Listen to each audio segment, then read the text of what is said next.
नमस्कार, नवतेज टीवी में आप सभी का स्वागत है। मैं हूं आपके साथ प्रियंका तिवारी। खबरों को विस्तार से जानेंगे। दिल्ली सरकार की कैबिनेट मंत्री और आम आदमी पार्टी की नेता आतिशी ने आबकारी मामले से जुड़े मनी लॉन्ड्रिंग मामले में प्रवर्तन निदेशालय की कार्रवाई पर सवाल उठा दिए हैं। उन्होंने प्रेस वार्ता कर ईडी पर आरोप लगाया कि जांच एजेंसी आम आदमी पार्टी पर दबाव बनाने और दिखावे के लिए हमारे नेताओं के घर पर 16-16 घंटे छापेमारी कर रही है। आम आदमी पार्टी नेता ने दावा किया है कि ईडी ने कल 16 घंटे की रेड में दिल्ली के मुख्यमंत्री अरविंद केजरीवाल के निजी सचिव और सांसद के घर पर कोई तलाशी नहीं ली। उन्होंने कहा कि आज ईडी का इस्तेमाल राजनीतिक प्रतिद्वंदियों को खत्म करने के लिए किया जा रहा है।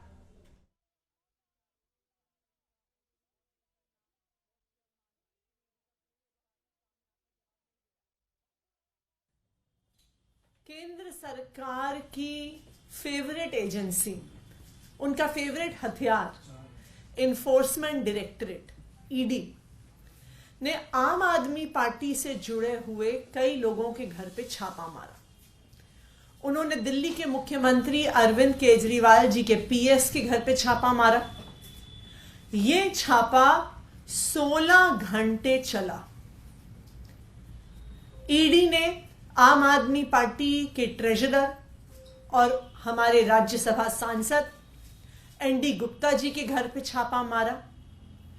यह छापा 18 घंटे चला। लेकिन आज जो बात मैं आपको बताने वाली हूं इन छापों के बारे में, उसको सुनकर आप हैरान हो जाएंगे, दंग रह जाएंगे।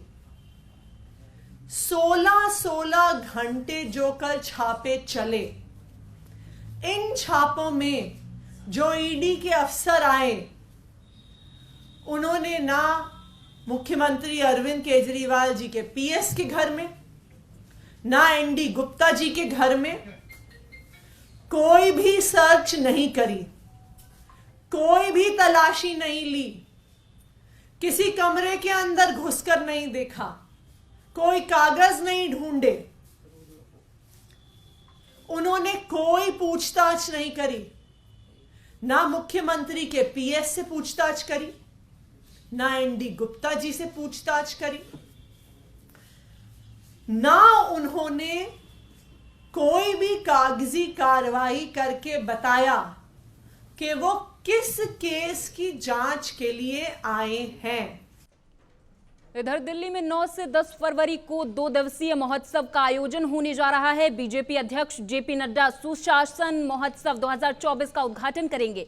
रामभाऊ मालंगी प्रबोधिनी के उपाध्यक्ष विनय सहस्त्रबुद्धे ने बताया कि इस महोत्सव का आयोजन मुंबई स्थित थिंक टैंक और ट्रेनिंग संस्थान रामभाऊ मालंगी प्रबोधिनी के द्वारा किया जा रहा है और साइरस पूनावाला ग्रुप द्वारा प्रमोटेड नॉन बैंकिंग वित्त कंपनी पूनावाला फिनकॉर्प के द्वारा ये महोत्सव समर्थित है। दिल्ली के अंबेडकर भवन में होने वाले इस महोत्सव में उत्तर प्रदेश के मुख्यमंत्री योगी आदित्यनाथ, असम के मुख्यमंत्री हेमंत बिस्वा शर्मा और मध्य प्रदेश के मुख्यमंत्री मोहन यादव के अलावा केंद्रीय मंत्री मनसुख मंडाविया और जम्मू कश्मीर के राज्यपाल मनोज सिन्हा इस महोत्सव में विभिन्न सेशंस में अपने विचार साझा करेंगे। इसके अलावा इस महोत्सव में कई सांसद और मंत्री भी हिस्सा लेंगे।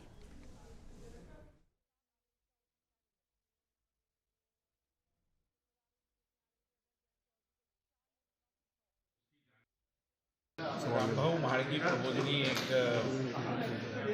थिंक टैंक और ट्रेनिंग इंस्टीट्यूट के रूप में काम करती रही है और इसी संस्थान के माध्यम से एक 2 दिन का गुड गवर्नेंस फेस्टिवल या सुशासन महोत्सव होने जा रहे हैं।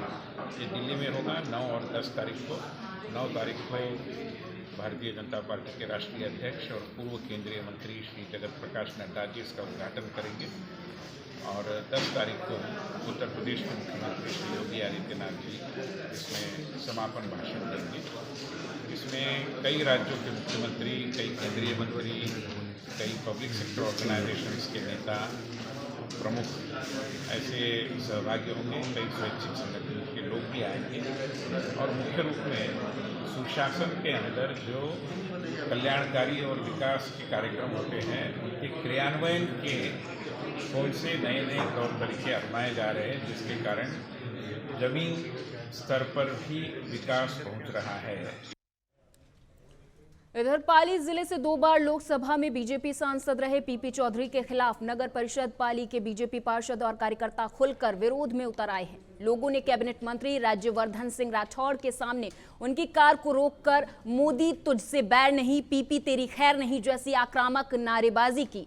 बीजेपी कार्यकर्ताओं ने सांसद पीपी चौधरी के पिछले 10 सालों से लोकसभा पाली में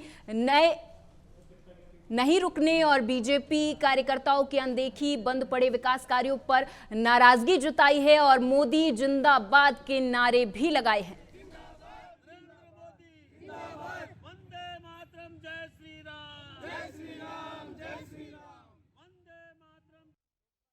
देश के अंदर लोकसभा चुनाव का लगभग बिजुल बज चुका है। कुछ दिनों बाद के अंदर चुनाव आयोग घोषणा कर लेगा।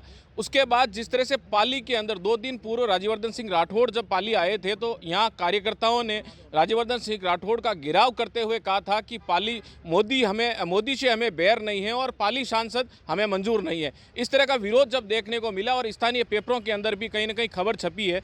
इसके बाद हम आम जनता के बीच में आए हैं और ये लोग क्या कहते हैं, कुछ इस पे पार्षद भी है और कुछ कार्यकर्ता हैं, इनका क्या कहना, क्योंकि पाली सांसद जो है पीपी चौधरी दूसरी बार से सांसद है, 10 साल का उनका कार्यकाल हो चुका है। क्या नाराजगी है इन लोगों के बीच में, हम जानने की कोशिश करेंगे। साहब बताएं क्या नाराजगी है जिस तरह से पाली के अंदर पीपी चौधरी सांसद है, दूसरी बार के विरोध हो रहा है? एक तो 10 वर्षों से हमारे सांसद महोदय ना तो कार्यकर्ताओं को जानते हैं और जिनको जानते हैं मुश्किल से इक्का दुक्का या 5-10 लोग हैं ऐसे, उनसे संवाद की बिल्कुल कमी है 10 वर्षों से। और 10 साल में विकास कार्य का एक वो व्हाट्सएप पे चलाते हैं कि भाई इतने विकास कार्य हमने लोकसभा क्षेत्र में करवाए। तो कुछ वर्षों पूर्व इन्होंने एक गांव को गोद लिया था, बुशी गांव है, आप कभी जाना हो ना तो आप देखना, उस गांव को उन्होंने गोद नहीं लिया, आपको लगेगा सांसद ने उस गांव का त्याग कर दिया। इतनी बुरी स्थिति उनके गोद लिए हुए गांव की, तो आप जिले की बात नहीं करें, विकास की बात नहीं करें तो अच्छा होगा। इनका सबसे बड़ा आरोप है कि सांसद दूसरी बार के सांसद है पीपी चौधरी, लोगों से संवाद नहीं है इनका, क्या कहना चाहेंगे? सर, सांसद महोदय 10 सालों से हमारे ज़िले से पूरे गायब हैं। अभी हाल ही में उन्होंने उस सभापति को साथ लेकर फिर रहे हैं जिनको भाजपा से निलंबित कर दिया हमने। जो कांग्रेस का प्रत्याशी हमारे माननीय प्रधानमंत्री नरेंद्र मोदी जी को अपशब्द कहता है, उसको हमारे सांसद महोदय साथ पर मंच पर लेकर जा रहे हैं, उनका सम्मान करवा रहे हैं। ये पाली शहर की जनता बिल्कुल बर्दाश्त नहीं करेगी। ये हमने हमारे राज्यवर्धन सिंह जी राठौड़ साहब को अवगत करवा दिया है। भविष्य में उनका यदि टिकट दोबारा दिया तो परिणाम बहुत बुरा होगा। मोदी जी हमारे प्यारे हैं लेकिन पीपी चौधरी नकारे हैं। पीपी चौधरी नकारे हैं। सभापति जो हैं उनको भाजपा ने निलंबित कर दिया, सांसद आपके साथ में लेकर घूम रहे हैं। 10 वर्षों में सांसद महोदय ने कोई विकास के कार्य तो किए नहीं। इवन तक जो हमारे बीजेपी के कार्यकर्ता हैं, पार्षद हैं, कार्यकर्ताओं को तो छोड़ो, पार्षद तक को वो नहीं जानते हैं, पार्षदों के नाम नहीं जानते हैं। 10 वर्षों में जो पार्षद बने हैं ना, सामने कोई आ जाए तो ये जानेंगे नहीं ये हमारे पार्षद है। मतलब सब वो एक सीमित लोगों के बीच में ही रहते हैं और उनके ही कार्य करते हैं। महिला पार्षद भी है, आप बताएं किस तरह का 10 साल का कार्यकाल है सांसद साहब का? सांसद साहब का 10 साल का कार्यकाल इतना खराब गया है कि आपको क्या बताएं। हम आज 4 साल से कम 12-13 महिला पार्षद है। पीपी साहब से पूछो कि वो आके कभी हमसे मिले हैं क्या हमें जानते हैं क्या? क्यों अब एक सभापति को साथ में, वो जो पार्टी के खिलाफ जारी है उस सभापति को साथ में लेकर घूमते हैं, ऐसा क्यों? हम महिला भी है ना, आप हमसे आकर मिलते हैं, हमारी समस्या के बारे में पूछते हैं, क्या कभी उन्होंने पूछा? नहीं पूछा। ना आकर मिले, क्या हम सभी महिलाओं को वो जानते हैं? नहीं जानते। ऐसा क्यों करते हैं वो? निश्चित तौर पर कहीं ना कहीं पाली सांसद के कार्यकाल 10 साल के जो कार्यकाल है उससे लोगों में विरोध जरूर है। एक नया सवाल इस तरह से है कि जिस तरह से पिछली सरकार के अंदर पहली बार मोदी सरकार जब बनी 2014 के अंदर, पहली बार यहाँ से पीपी चौधरी जब जीत के गए तो मंत्री बने थे। इस कार्यकाल के अंदर इनको मंत्री नहीं बनाया, क्या कारण देखते हैं आप? इनमें बहुत कमियां रही है, कोई तरह का काम किया नहीं। वहाँ पे झूठ बोला कि मैं इस समाज से आता हूँ, वो एक्चुअली ये है चौधरी, जाट समाज के नाम से ये टिकट लाए। कोई काम नहीं किया। सबसे बड़ी त्रासदी अभी पूरे वर्ल्ड में कोरोना की हुई। एक बार भी किसी कार्यकर्ता को, पार्षद को फ़ोन नहीं करके पूछा कि क्या हालत है इस शहर में, एक बार भी नहीं आए। पानी का मामला रहा, एक बार भी किसी तरह की मदद नहीं की। और जो मोदी के खिलाफ नारे लगाते हैं, उनके साथ अभी ये मंच साझा कर रहे हैं। हमें बहुत शर्मिंदगी होती है ऐसे आदमी के साथ ये मंच साझा करते हैं, तो हम इसके साथ नहीं रहेंगे। अगर सांसद साहब को तो ऐसे भी मतलब ही नहीं है, कुछ विकास हुआ नहीं। आप पाली लोकल छोड़ दो, पूरे जिले में आप सर्वे कराएं, किसी तरह का इनका वर्चस्व है ही नहीं कहीं पे भी। पाली पूरे लोकसभा क्षेत्र में वर्चस्व नहीं है। ये थे पाली लोकसभा क्षेत्र के काफी लोग और पाली जिला मुख्यालय पर निश्चित तौर पर पाली लोकसभा से जिस तरह से दूसरी बार के सांसद हैं पीपी चौधरी, उनका जमकर विरोध कहीं न कहीं देखने को मिल रहा है। ये विरोध आने वाले चुनाव के अंदर, लोकसभा चुनाव में पार्टी इसको किस तरह से देखती है और क्या करती है, ये आने वाला समय बताएगा। सहयोगी सुभाष सिंह के साथ नवतेज टीवी के लिए मनोज सिंह।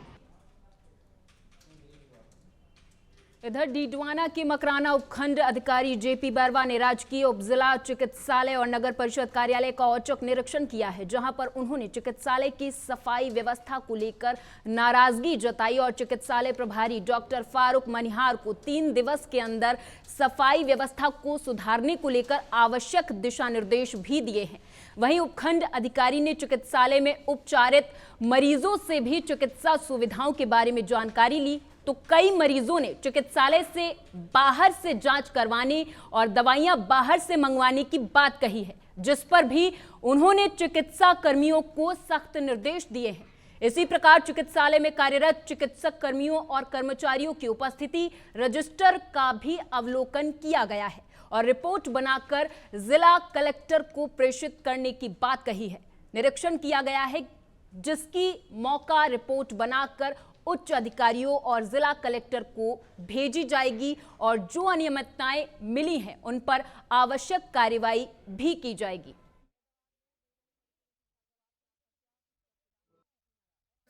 आज नगर परिषद के कार्यालय का भी निरीक्षण किया गया और जो कार्मिक हैं यहाँ पे, जो वर्किंग है उसकी जानकारी दी गई, कौन क्या क्या काम करता है। कुछ पार्षदगण भी शिकायत कर रहे हैं कि टेंडर जो हो रहे हैं उनके बारे में इनको जानकारी नहीं हो पाती है।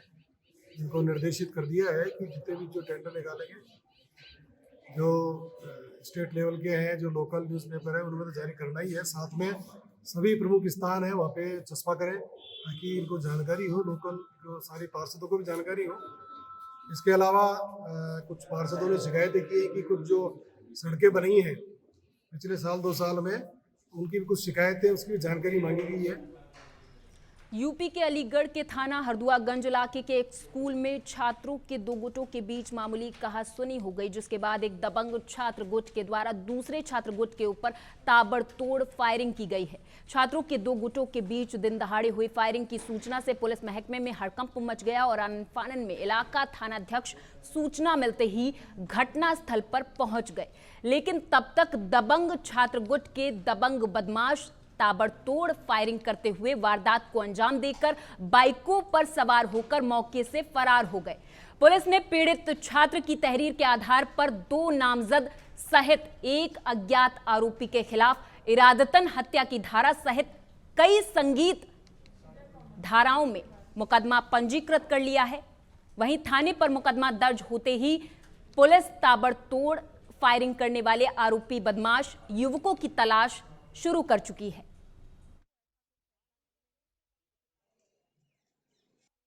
आज सभी को अवगत कराना चाहता हूं कि आज दिनांक 5 फरवरी 2024 को शाम लगभग 6 बजे थाना हरदुआगंज क्षेत्र में पूर्व में साथ में पढ़े हुए 2 छात्रों के बीच में किसी बात पर कहासुनी हो गई थी और जिसमें आज सूचना प्राप्त हुई कि उसमें एक पक्ष द्वारा फायरिंग की गई है। इस सूचना पर तत्काल मौके पर पुलिस पहुंची और छानबीन की। किसी भी व्यक्ति के हताहत या घायल होने की सूचना नहीं है। इसमें जो वादी मुकदमा है उनकी तहरीरी सूचना के आधार पर मुकदमा पंजीकृत कर लिया गया है तथा विधिक कार्रवाई अमल में लाई जा रही है। शीघ्र ही सभी जो व्यक्ति हैं जिनके विरुद्ध ये मुकदमा पंजीकृत किया गया है उनके विरुद्ध आवश्यक विधिक कार्रवाई की जाएगी।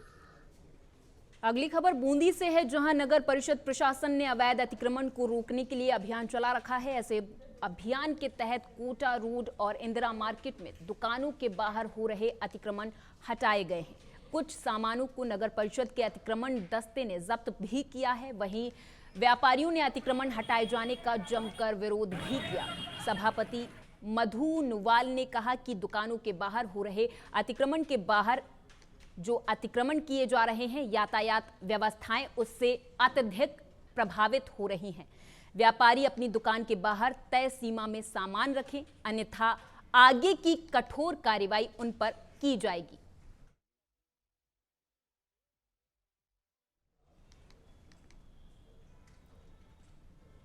इधर सीकर के मोटलावास गांव में प्रॉपर्टी विवाद के चलते बुजुर्ग की हत्या के मामले का पुलिस ने पर्दाफाश करते हुए आरोपियों को गिरफ्तार कर लिया है। बता दें कि प्रॉपर्टी विवाद में दो भाइयों के आपसी विवाद के खूनी संघर्ष में एक भाई की मौत हो गई थी, जबकि मृतक की पत्नी और बेटा गंभीर रूप से घायल बताए जा रहे हैं।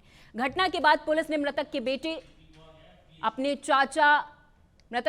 अपने चाचा और उसके बेटों और पत्नी के खिलाफ हत्या करने का मामला दर्ज करवाया है, जिस पर पुलिस ने जांच करते हुए 4 लोगों को गिरफ्तार भी कर लिया है।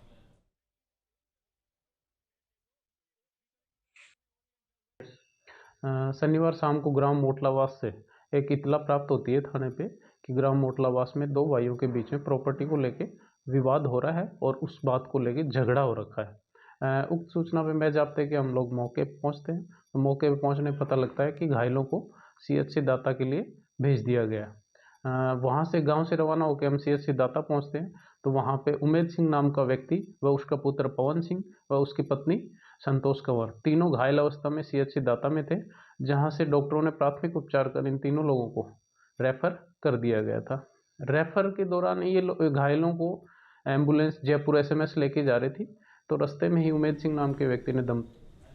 परबतसर में किराए के मकान में ऑनलाइन ट्रेडिंग का काम कर रहे युवक ने फांसी का फंदा लगाकर आत्महत्या कर ली है। युवक का शव 3 दिनों से फांसी के फंदे से लटका रहा। थानाधिकारी ने कहा कि युवक ट्रेडिंग का काम करता था, जिसका 3 फरवरी से फोन बंद आ रहा था, जिसके बाद जब ऑफिस में जाकर देखा तो युवक फांसी के फंदे से लटका मिला, जिसके बाद पुलिस ने शव को कब्जे में लेकर पोस्टमार्टम के लिए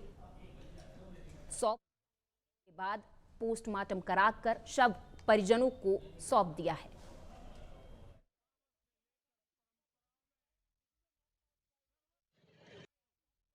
चेतन सिंह जो मोड़ी का रहने वाला है, वो अपने 2-3 साथियों के साथ थाने पे आया और उसने बताया कि साहब मेरा भाई है भोजराज सिंह, जो ट्रेडिंग का काम करता है यहाँ पे परबतसर में, जो 3 तारीख से उसका फ़ोन बंद आ रहा है। हम उसके ऑफिस पे गए तो अंदर से उसके कुंडी लगी हुई है, जिस पे हम मौके पे गए और हमने FSL टीम को बुलाया और उसकी गेट को तोड़ के खोला तो अंदर देखा कि वहाँ उसका भाई जो भोजराज सिंह है वो रस्सी के सारे पंखे से लटका हुआ था। हैंगिंग का केस था, जिसपे FSL की टीम से हमने पूरी उसकी वीडियोग्राफी और फोटोग्राफी कराई और उसी समय उसकी तलाशी ली तो उसकी जेब से एक 3 पन्ने का सुसाइड नोट मिला था। सुसाइड नोट में उसने धर्मेंद्र सिंह चिताई, उसकी पत्नी संजू कंवर और उसके बेटे मनराज सिंह का नाम लिख रखा था कि इन लोगों ने मेरे को पिछले काफ़ी दिनों से पैसे को लेकर परेशान कर रहे थे और मुझे धमकी दे रहे थे कि तेरी ज़मीन बेच दें। झालावाड़ में पुलिस के जवानों ने SP ऋचा तोमर और जिला कलेक्टर अजय सिंह राठौर के नेतृत्व में फ्लैग मार्च निकाला। इस दौरान पुलिस के सैकड़ों जवान शहर की सड़कों पर कदमताल करते हुए नजर आए, जिनके द्वारा आगामी त्योहारों के दौरान शांति और सौहार्द बनाए रखने की अपील की गई है। तो वहीं आमजन में भयमुक्त वातावरण का भी विश्वास जताया गया है।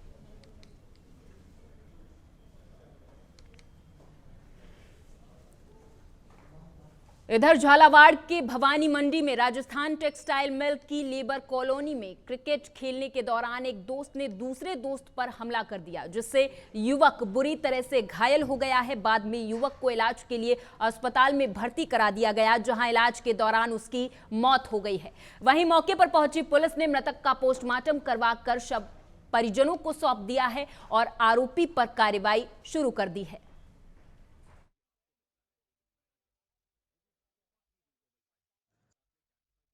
सतलुज जो टेक्सटाइल मिल है, इसके बगल में इसका मजदूरों का आवासीय परिसर है, जिसमें करीब 1800 मजदूर उनके रहते हैं।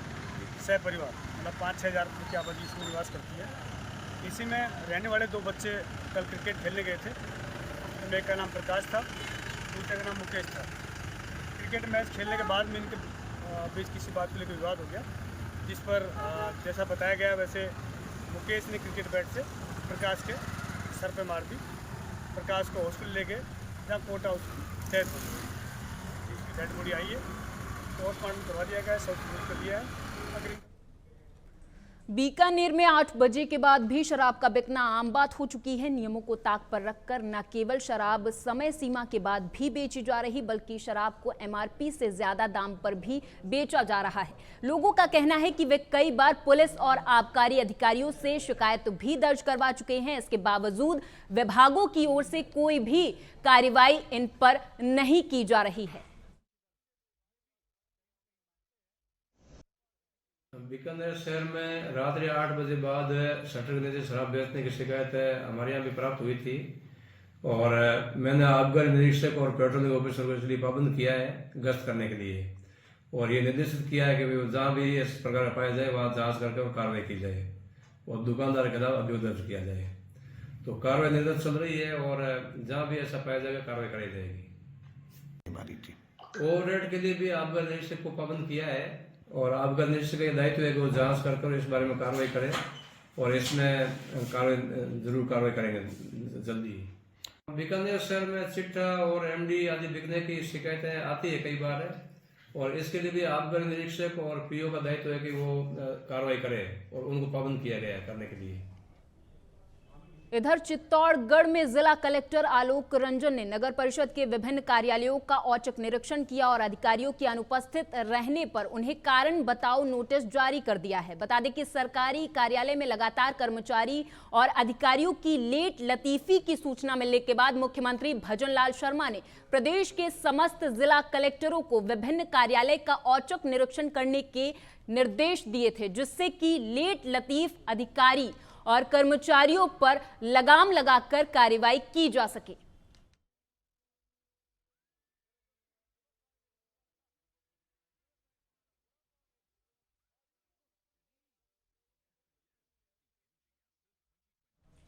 और इसी के साथ इस बुलेटिन में मेरे साथ बस इतना ही। आप देखते रहें नवतेज टीवी। नमस्कार।